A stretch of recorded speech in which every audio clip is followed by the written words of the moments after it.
Hello, everyone, and welcome to another wonderful Truth in Health podcast. So today we're very excited to talk more about your health and to talk about some things that you might not think about. So we talk a lot about essential nutrients. We talk a lot about, let's say, things we put in our body.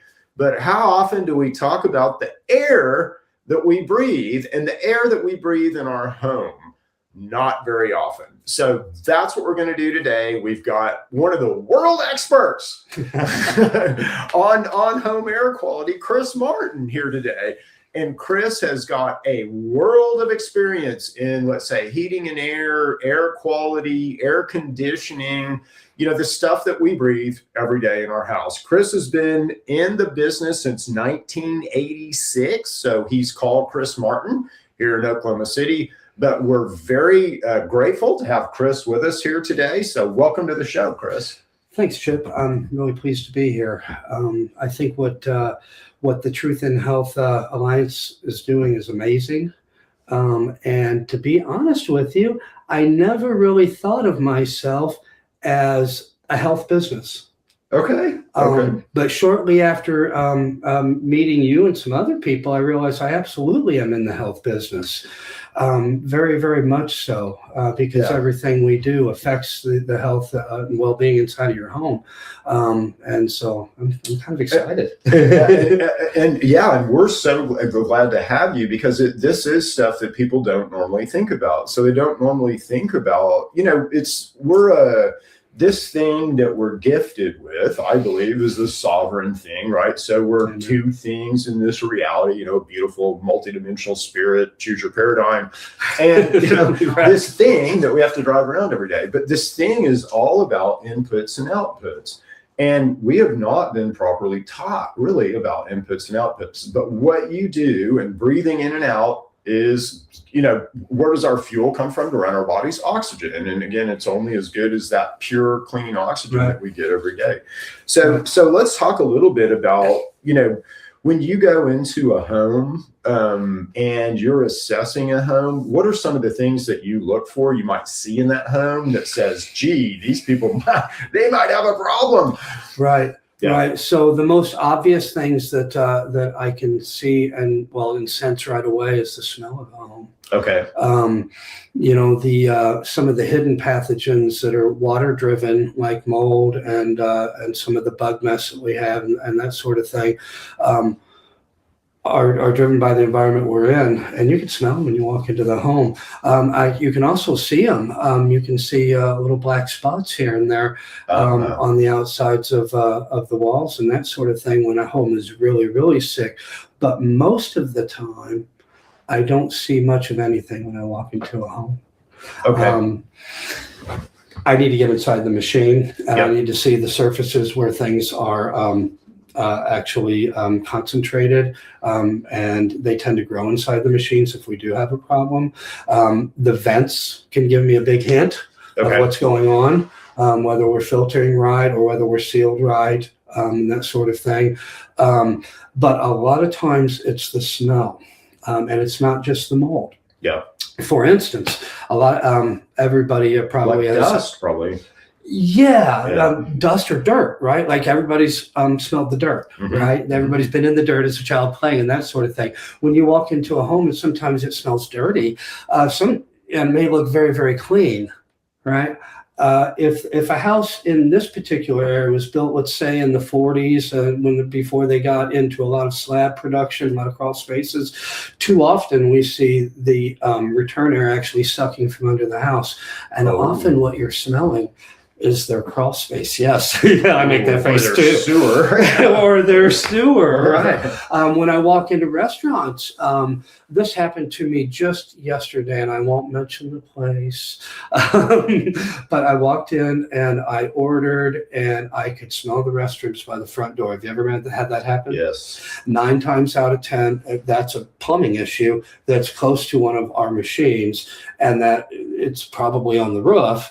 It's an easy fix, but not everybody notices it. And I have seen restaurants go long periods of time wondering about this, and then I solved it for them. And they're like, Yeah. But it's just simple. It's just simple stuff.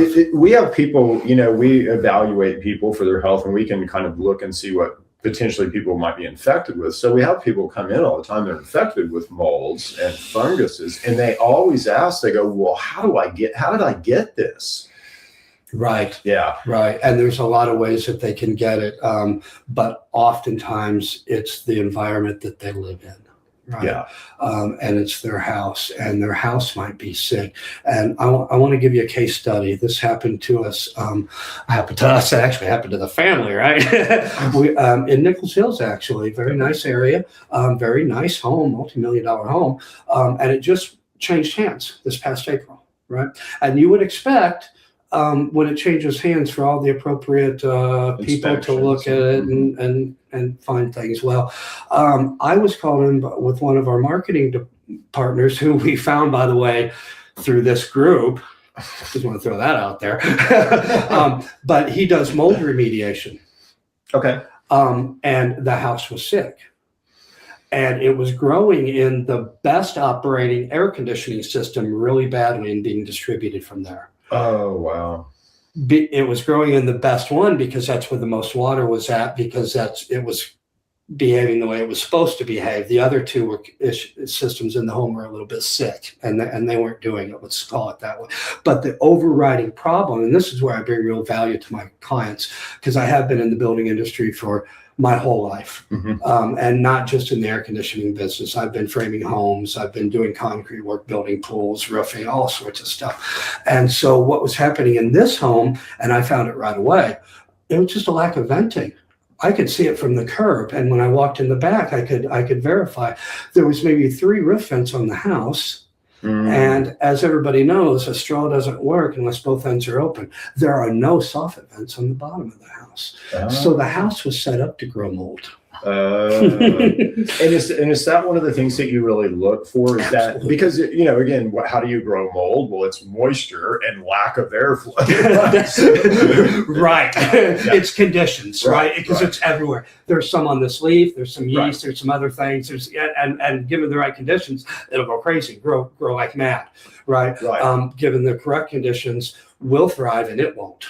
So when you go in, let's say you go in and you see, and again, this doesn't have anything to do with the value of your house or, are you dirty or anything like that. We're talking about Nichols Hills. We're talking about $1 million houses he's talking about. So when you go into these houses though, and you see, right off, you're going to see something that needs to be corrected and something that's going to grow mold. But what type of defenses, let's say, do you have access to really build that border wall, against infectives and things like that? So assuming we have a house that's tight. Okay. Well, most of these modern houses, not just in Nichols Hills, but in this neighborhood too, are pretty tight. Okay. And so there's a couple things we can do. We can manage some outside air, actually, and it's good to bring some outside air and get a changeover in the house. And that's actually in the current codes. So that's one thing we can do to existing homes, is we could just get some air changes in there. Yeah. But more importantly than that is we can treat the air that is there. Now, your heat and air system in almost everybody's house is not necessarily I got to word my words right here. It's not necessarily a health making machine, right? It doesn't scrub your air, right? But it can clean your air. We can put UV lights in, we can put ozone generators, ion devices. There's a whole myriad of devices that we can add to the system that will mitigate all these problems to a much lower level. And if you really want to get intense with it, we can add other machines that really clean it up. That can provide let's call it hospital grade air. We have some, let's say, friends that are in the indoor agricultural business. Yes. And that requires a lot of scrubbing and UV and all that. But I know does. Yes, and we've worked in those industries as well quite a lot. And they're underserved in this particular they are. area. They really are, in terms of the mechanical applications aren't necessarily correct for what they're really trying to do. Right. Yeah, So, and they need a lot of help. So would you say that, I mean, what is it, airflow? Would you say that's the biggest? Or, do you walk into a house and maybe they've got carpet? And again, we don't think about these things, but if somebody has carpet and they've got poor airflow and a lot of humidity, they're growing crap in their carpet. Yes, and, and I can't stop that. Right? It's like if you won't change the bread in the bread box, it's going to go moldy. Right? Same with the carpet. However, the average person has several problems. Probably. Okay. Right. They probably don't filter their air well enough. There's probably some bypass there. There may be even some duct issues, which are pretty easy to fix. Yeah. But let's get those things sealed. It's essential for that machine to actually have clean air running through it. Yeah. Right. And I don't mean hospital grade air, but let's get the level of stuff out of there.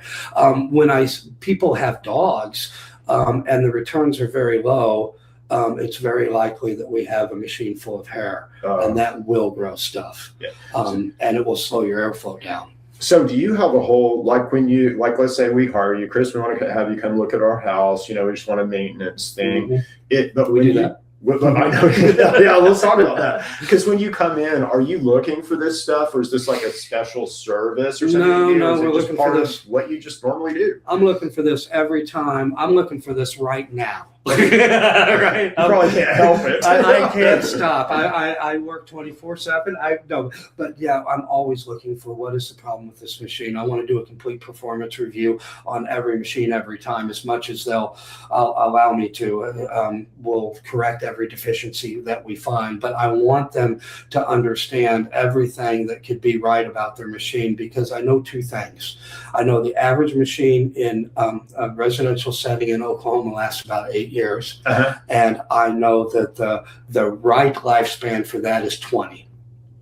Yeah, having bought a bunch of air conditioners throughout the course of my life, I would say that's about right. Right. Had some 8-year ones and then maintained some that lasted a lot longer than that. So, exactly. Yeah. Exactly. So we need to examine everything, and they need to know what's going on. They can't make a great choice unless they know what's going on. So I'm always looking for that, and that doesn't cost any extra. So if I'm, let's say, a homeowner, it's not something that we think about as homeowners all the time, like what is the air quality in our house, but you can come in and show someone. Can you come in and show someone like the particulate level and the humidity? I have a company that I'm working with that will provide a very high level of air quality. Yeah, very high level laboratory analysis. But like if I'm a science guy, right? So if I wanted to say I want to measure what's going on in my home, mm-hmm. and then I want to have Chris come in, mm-hmm. and then I want to measure what's going on after, mm-hmm. like you'd be all over that. We do that, and by the way, we do aside from the laboratory analysis, we do the rest of that measuring as a regular matter. Of course, we're measuring airflow, we're measuring temperature in, temperature out, the refrigeration process, a thing called superheat and subcool on both sides of that process, and a myriad of other things. A dew point, for instance, when I walk into a house, I'll have my dew point, my thermometer,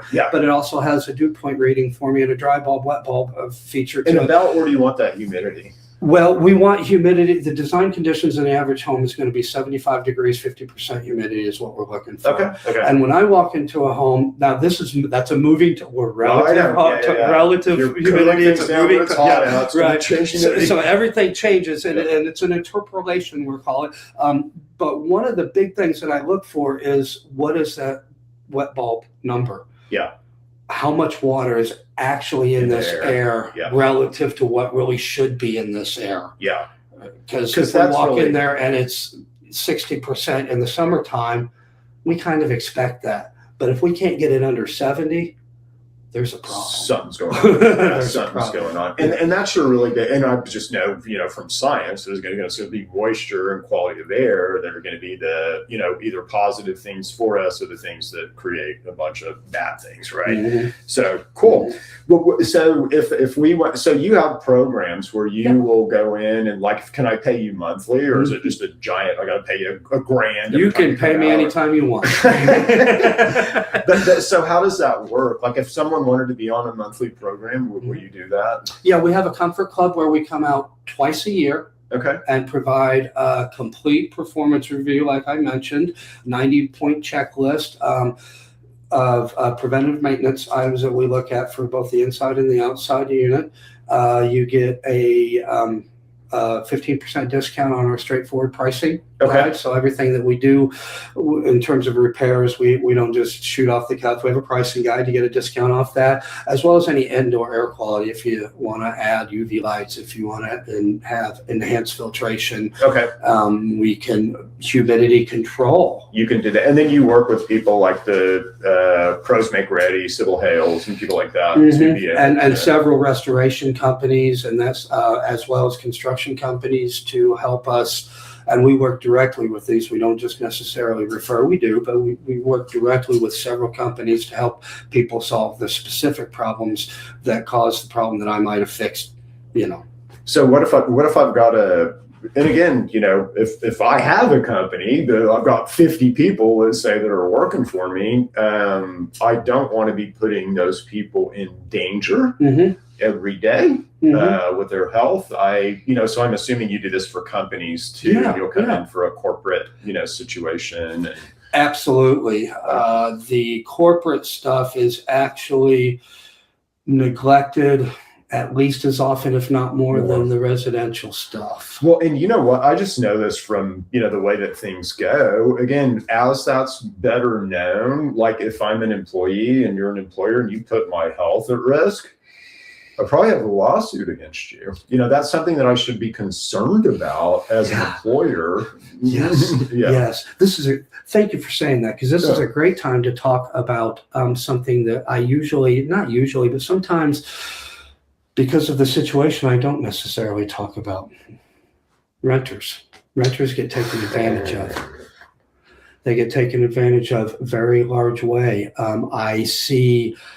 Well, let me just give you another case study. Okay. I got called to a house on the north side of Midwest City. It's a guy that owns several houses. He sent me over there. The furnace won't heat. Okay. Fair enough. Let's go find out why it won't heat. When I pulled up, I knew right away we had problems, because the flue that goes out of the roof, that metal pipe that I could see from that was on the front of the house, was rusting the whole roof. It was running down the. Yeah, I know. It's like, that's not normal at all. Where's that coming from? Right? Moisture. Moisture. Obviously, it's on the wrong side of that flashing. Right? And so I'm wondering what's going on. Okay, let's go inside. And I get inside of there, and I opened the machine, and it was absolutely disgusting. It had never had a filter in it. It was just disgusting. And it was another one of those returns that I mentioned before with dog people that'll pick up the hair off the floor, they didn't have dogs, didn't matter. It was disgusting in there. And worse yet, the flue pipe was not exiting the building. This was a high efficiency furnace. High efficiency furnaces make water just like air conditioners make water. So the water wasn't being controlled on the drain side, and it was also putting the gas under that hood that we saw from the road. And now this thing is just condensating and dripping back into the air, as well as the carbon monoxide poisoning, right? This thing is a mess. It needs deinstalled. It needs reinstalled. That guy wouldn't even pay a service fee. Oh, wow. And that's the neglect that I'm talking about. That people. Well, and again, if you're listening to this and you're renting a house to someone, you better make sure that's safe, or you're in a huge liability position. Right. And call me. I'll come show it to you. I opened one the other day for an apartment building. I'm going to guess that there was 28 apartments, maybe 14 on each side of this thing, flat roofs, everything's on the roof, pancake units in the ceiling. You can't see them, the little door opens, but there's water dripping. I opened the door because the water wasn't controlled in this bad installation either. And there's a ½ inch of black mold growth on this thing. So as you're, like, let's say, what are some other safety issues, I guess, that we need to kind of consider and think about? But so refrigerant are refrigerants, I know just sort of from poking around that we used to have, let's say, some bad refrigerants, right? So is that changed? Is that better or worse, or kind of how's that working? Bad is a relative term. Bad is a relative. Yeah, you know a lot more about this than I do. Every 15 years or so, it seems like the federal government steps in and makes us change our refrigerant. Okay. Almost always the bad that we're talking about is an environmental issue. Okay. In the past, let's talk a little bit about R22 and that chlorine molecule that's part of that HFC refrigerant. The chlorine molecule gets up in there in the ozone layer, and one molecule is just destroying ozone after ozone molecule for a long time before it finally gets done doing that. And you know, because you're a researcher, that ozone is just 3 molecules of oxygen. Right. It's actually a healthy thing. It's nature's oxidizer, yep, right? It's made from rainstorms and that sort of thing. And we need the ozone. Yep. And so the chlorine was destroying it, and they made us go to R410A. Okay. And R410A was a whole nother one. We just changed that last year. Oh, right? Interesting. Okay. Right. Yes. And so I'm glad you brought this up. Now we're on A2L refrigerants. Okay. Right. So A2L refrigerants, there's a couple of things to note about these. And I'll save the best for last. But they take less volume. Okay. Inside of the machine to actually produce the same effect and same. So can you get more in the tank? Longer run? Well, no, because it's closed system, so it means we get to use less. Okay. Right. Okay. And when we get to use less will leak out. Okay. Right. That's good. Yeah. And then the other side of that coin is efficiency. Right. So these refrigerants are going to be more efficient. They're helping to push the envelope in that, and they're helping the environmental interests do what they want to do with that. Right. Yep. They're flammable. Oh, okay. So the R22, the R410A, I used to be able to look my customers in the eye and say, the gas I'm using is non-toxic, non-flammable. It can't really hurt you. Yeah. It can displace oxygen in a room.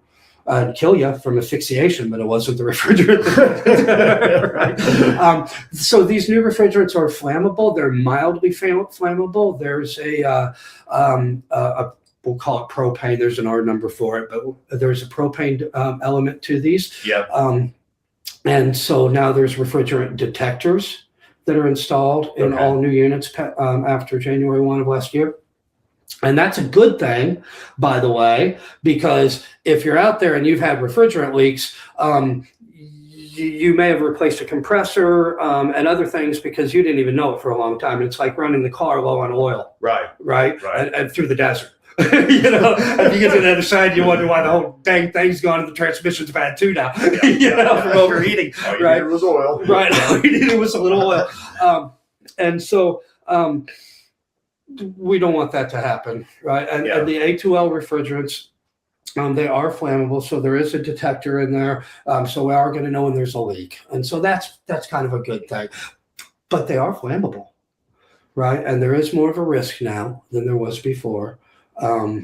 And so that's something to know about it. If I've got let's say I've got I haven't had my stuff maintenance in a while. I'm watching this on Truth and Health. I love Truth and Health. I'm like, I got to call Chris Martin. Call ChrisMartin.com. Call ChrisMartin.com. They're easy to do.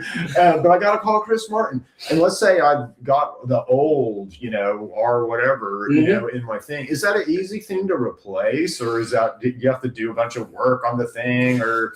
Okay, so that's a great question, because I get very often, I'm sitting with a customer and they've told me that they were told something. Yeah. Right. Yeah. And oftentimes that's not necessarily the case. It may be the best advice, but it's not necessarily the case. And one of those things is we can't get the parts for this, or we can't get the R22 gas, and that sort of thing. And it is true that R22 gas is not being manufactured anymore. There's, I don't know, a dozen drop-in or a dozen replacements, not necessarily drop-ins, but it can be dealt with. Right. Okay. So if you've got a very old machine that you want to keep running, I can still get all the parts for it. I can still get refrigerant that will work with it. Okay. And I can still make it run. Okay. No, that's good. Because a lot of people are going to be running into this problem since the refrigerant change, because 15 years ago when we went through this, they gave us a 3-year period where we could mix and match some parts. The evaporators would work with the new refrigerant and stuff like that, and we could make some things happen for the person who wasn't ready to replace, right? Yep. This time the powers that be have decided that we're not going to do it that way, and it's a hard line January 1. They're not wanting us to mix and match and that sort of thing. Well, we can't really, because the refrigerants are totally different. Yeah. One's flammable, one's not. Well, yeah, and they work at a different pressure temperature too, and so there's issues there as well. So, but what I want to impress upon people is that we can make the old stuff work. If that's what you need to do, it's not always the best advice financially, but it may be a position that you need to be in. So when somebody tells me that it can't be done, I question it every time. So when used to be when I wanted to ask questions about my health, I went to a doctor. Now I kind of go to a truth and health person. But so if I, let's say I'm watching TV and I see the latest, coolest thing pop up on TV about the latest, greatest HVAC system or whatever, are you the right guy to call to say, I really, I don't know, I saw this cool thing, it might be the right thing for my house, might not be, but you can help somebody walk through those decision points. That's right. That's right. And that's really the crux of my entire business. You're saying I want a cool house and I want it to be 72, 68 in the middle of summer. Well, you're kind of thinking, that BTUs and a kind of a system that's going to last them a long time. And you know how to kind of do all that math, right? That's exactly right. And decide whether or not we need a simple system or a more complicated system. We can we can do complete load calculations on the house, which I think is what you're alluding to. Yeah. We can find out for sure by empirical measurements that this system is the system that needs to be in the house by sizing. I do want to mention something about the difference in systems because I know we're probably running a little long on time. The federal government is very interested in not only changing our refrigerant habits, but they're very interested in changing our electricity habits and the amount of power we consume. I think everybody knows this, right? Yep. And I'm not going to give a lot of information because it's not out yet in Oklahoma, but they are giving big fat rebates